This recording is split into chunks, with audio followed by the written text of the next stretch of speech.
following broadcast is a companion podcast for Blessed Living Woman's e-magazine and is brought to you by The Bonding Place. This episode, your hostess Jill Bond is interviewing Penny Cooke and will be discussing the article Will You Go? From the Winter 2013 issue, Volume 1, Thankfulness. Check out the free e-magazine at blwemag.com. Hello, I'm so glad you're joining us today. First, I thought I'd explain why we're doing the podcast. We publish a magazine, and it's free and it's online, where you can view it online at the website, blwemag.com. That's blwemag.com. Or you can download it. There's several versions of PDFs that you can put onto any of your readers, your Kindle, your Nook, your iTunes, and you can read along. But I also know a lot of us are real busy and sometimes we don't have time to read, so we thought we'd go ahead and do a podcast. Well, some of our writers will read their article, and like any writer, we always have a little bit more we'd like to add, but there's always a word count.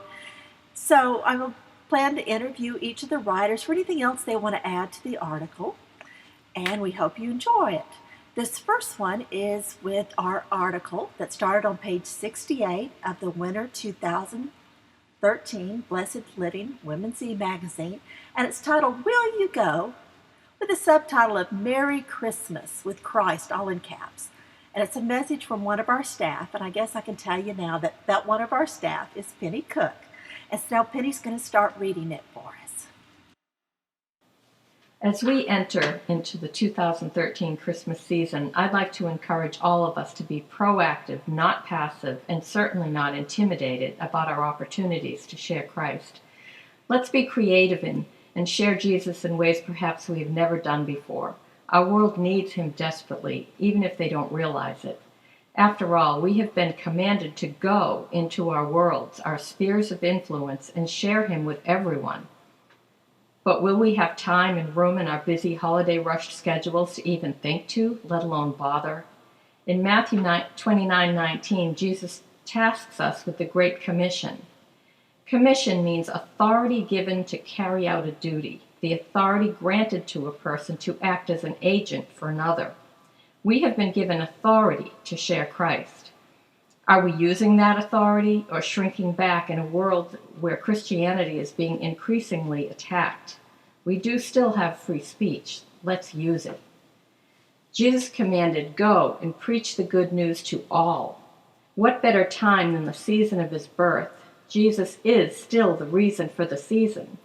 Apart from him, it's not a holiday, or if it is, it's a senseless and meaningless one. The very term holiday originally meant holy day. Don't let anyone take the holiness out of this precious day.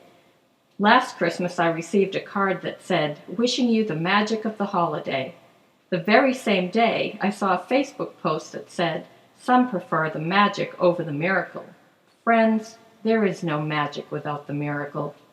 And let's not assume people don't want to hear it. Many are just confused and have wrong ideas and questions about God and church and Christmas. You have the answers they seek, the gift they so desperately need. Have you ever had a gift left under your tree that you didn't have the opportunity to give to someone? Don't let the gift of salvation be left under your tree this Christmas. Matthew 7:14 says that few find the way to life. Don't let that be because we didn't tell them. Let's take authority and not miss opportunities God places us in this Christmas season. Last year, I decided to try something bold. Every time someone said happy holiday to me, I replied inquisitively with, "What holiday?" Every single person but one responded with Merry Christmas or something like, "I know, isn't it ridiculous we can't say Merry Christmas?" The one person that didn't reply was a young girl who just looked at me confused. So I further commented, "Merry Christmas," and handed her a tract that explained the meaning of Christmas. Perhaps I could have said more. I admit I am a bit shy and not usually that assertive. But Jesus didn't say if your personality is outgoing, go, and if you're shy, you get a hall pass. Our personality may dictate how we go about it, but we are all given the same authority and command. Let's try to notice people, the things they say and don't say, the expressions on their faces, their body language and tone of their voices, and preach accordingly. Strike up conversations by asking how they're doing and how their holiday is going. Look for opportunities to tell the good news. Say Merry Christmas when they say Happy Holidays. Ask what holiday. And for those of you that are a bit more outgoing, I challenge you to turn to the line behind you as you leave at checkout and holler, Merry Christmas, everyone. Let's also make sure we speak the truth with love and respect. But keep in mind that not bothering to say anything or to stay silent, many call tolerance, is not the loving or respectful thing to do for a hurting, lost, and dying world. So tell them the good news. It's certainly evident that the further we get away from the good news, the worse off we become. And let's trust Him with the results, for they are not up to us, but the message is. I'm sure you've heard that there is a war on Christmas, so we should not be surprised at rejection and should even expect persecution at times. Jesus said, Rejoice and be glad, for your reward is great in heaven, for so they persecuted the prophets who were before you, in Matthew 5:12. Actually, the Great Commission should be a lot of fun because we win. We should be laughing at the days to come, as it says in Proverbs 31:25. Because no matter what the enemy does, he loses. Tells us that in Revelation 20:10. I love how the message illustrates Ephesians 6:10 through 18 regarding our spiritual armor. God is strong and He wants you to be strong. So take everything the Master has set out for you, well-made weapons of the best materials, and put them to use so that you will be able to stand up to everything the devil throws your way. This is no afternoon athletic contest that we'll walk away from and forget about in a couple of hours. This is for keeps, a life or death fight to the finish against the devil and all his angels. Be prepared. You're up against far more than you can handle on your own. Take all the help you can get, every weapon God has issued, so that when it's all over but the shouting, you'll still be on your feet. Truth, righteousness, peace, faith, and salvation are more than words. Learn how to apply them. You'll need them throughout your life. God's word is an indispensable weapon. In the same way, prayer is essential in this ongoing warfare. Pray hard and long. Pray for your brothers and sisters. Keep your eyes open and keep each other's spirits up so that no one falls behind or drops out. Do you know why the armor covers only the front? Because we are not meant to be retreating. It only protects when you're charging ahead. So put your spiritual armor on and get out there and fight. Trust Him. Take authority. Obey His command. Go. Preach to all. Merry Christmas. Penny, I really like the message that you gave us there because we're all sometimes intimidated, but it's amazing how sometimes just saying Merry Christmas to someone can make such a difference.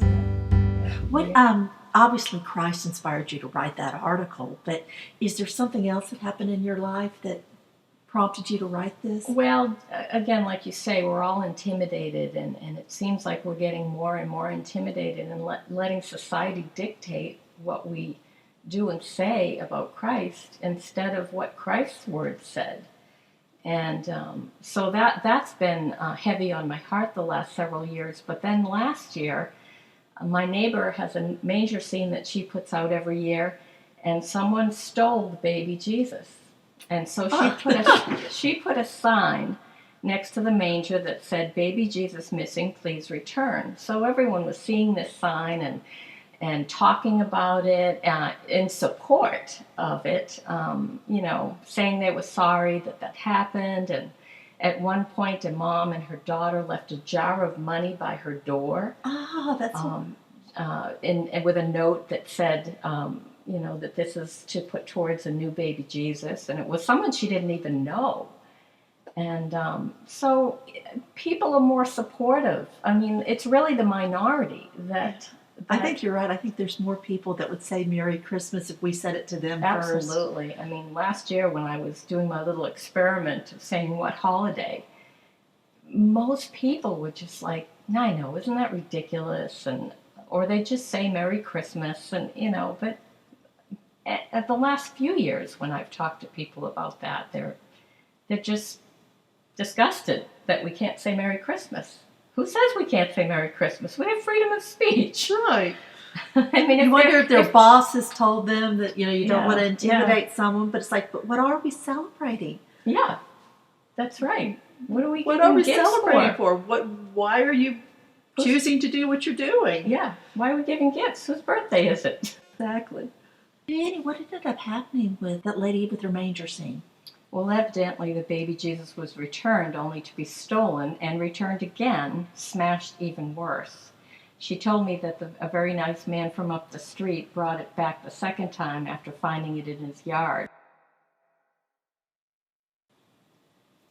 And then a few weeks later, I talked to her again, and she told me that a lady had knocked on her door and gave her a baby Jesus she had found in someone's trash. Not just any baby Jesus. This one was all white, almost exactly like the one that went with her manger originally. The lady had been driving along and saw it on top of someone's trash and stopped to check it out, remembering seeing the sign about the stolen baby Jesus. Isn't that amazing? God bless her for taking the time to stop, check it out, and bring it to my neighbor. But I think this is just such an example of how people are not against Christmas. The majority of people are not against Christmas, and we need to just stop letting them intimidate us. I think you're absolutely right. Well, I'm glad you wrote the article, and I hope it blesses some people and gives us all a little bit more boldness as we go here and there to wish people a Merry Christmas and to share the joy that we have in Christ. When you think of what He did, choosing to come down and put Himself as a man, and when He had all the power of God to become a man, that is such an awesome thing, because He really did. I honestly believe He felt all the pain. He was tempted, but He never sinned. But He did all that so that we could be saved through His blood. That's such a How amazing. can we be quiet? Yeah, if we really believe that, how can we not just shout it from the rooftops? Yeah. Oh, I really thank you for writing this. And for all of you, I wish you a Merry Christmas. Merry Christmas. This broadcast is brought to you by The Bonding Place. Special thanks to Penny Cooke, our staff and guest writers, and me, Bethany K. Bond.